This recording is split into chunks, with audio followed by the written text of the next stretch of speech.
伫咧学校规工的课程活动，囡仔需要补充营养来维持一天的体力。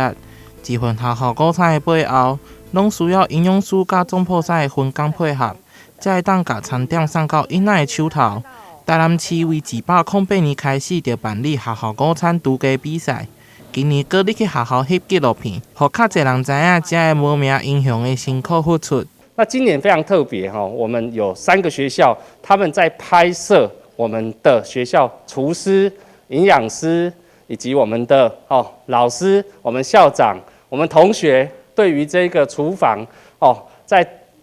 整个备餐过程的影片非常的精彩。那尤其是复兴国中获得金牌，那我们新南国小以及我们的崇明国小，他们也获得银牌，这个看得出来。我们台南市在午餐教育的成功，那今年也很荣幸，在我们的Food Nest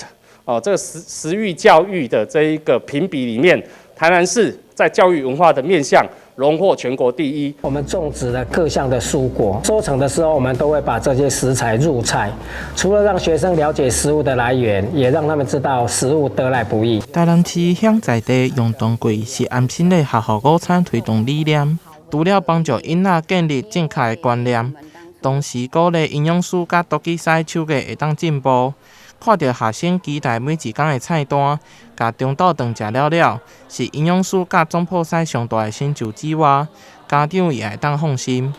台南新闻杨顺怀采访报道。